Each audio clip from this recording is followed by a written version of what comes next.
Curious George goes to the zoo. This is George. George is a good little monkey and always very curious. Today, George was feeling very excited. The man with the yellow hat was taking him to the zoo.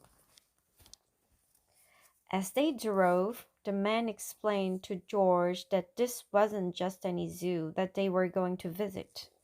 It's called the Wild Animal Park, the man said. All of the animals roam around freely. When they arrived, George saw a huge banner. George looked up at it, but he could not read the words. A friendly zookeeper explained, "It's an extra special day here at the Wild Animal Park," she said. "It's our baby rhino's first birthday. We are going to have a party for her later on." A party? This was going to be a wonderful trip to the zoo. George tried to walk into the park where the animals were, but the zookeeper stopped him. "You can't walk in there," she said. "To explore this zoo, you have to ride in one of our special cars." She pointed to the huge car that had no roof on it. Oh my, what fun this was going to be! George and his friend climbed on board and the car drove into the park. Soon they were in the midst of the wild animal park. "Look over there," said the zookeeper. "There's our pride of lions. We have a large family here." George pointed in the other direction. "Yes, George," said the zookeeper. "I see the giraffes too. Their tall necks help them eat leaves from the treetops. And there are two ostriches running this way." George was happy to be seeing so many amazing animals. The zoo car drove past a small pond.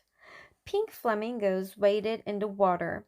Their heads bobbed up and down as they walked on spindly legs.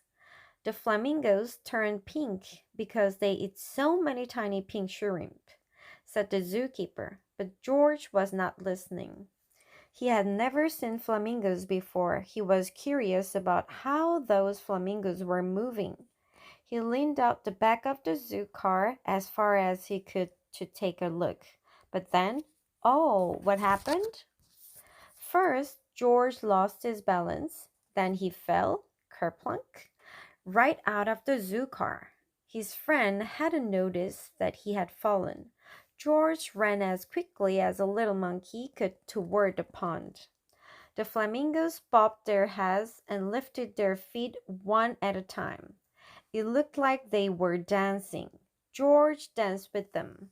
Suddenly, the water in the pond started to move. Then a hippo popped his head out from under the water. What a surprise! George stopped dancing to take a look. The hippo opened his huge mouth as if it were yawning. George opened his mouth wide too. It was fun to act like the hippo. Just then, George noticed that something was rustling in the reeds near the pond. George was curious. He wanted to see what was there. In an instant, he jumped over to the reeds. He poked his nose inside and saw a baby rhino. The tiny rhino was cute, but she looked a little bit sad and a little bit lonely. George wanted to make that baby rhino feel happy again. He thought and thought. Maybe the baby rhino would like the flamingo dance. He jumped and bobbed his head and danced his feet up and down. The baby rhino picked her head out of the reeds so that she could watch. George danced more, and the rhino walked out of the reeds. She was curious too. They were having so much fun that George didn't notice what was behind him. The zookeeper stomped over to George. She did not look happy.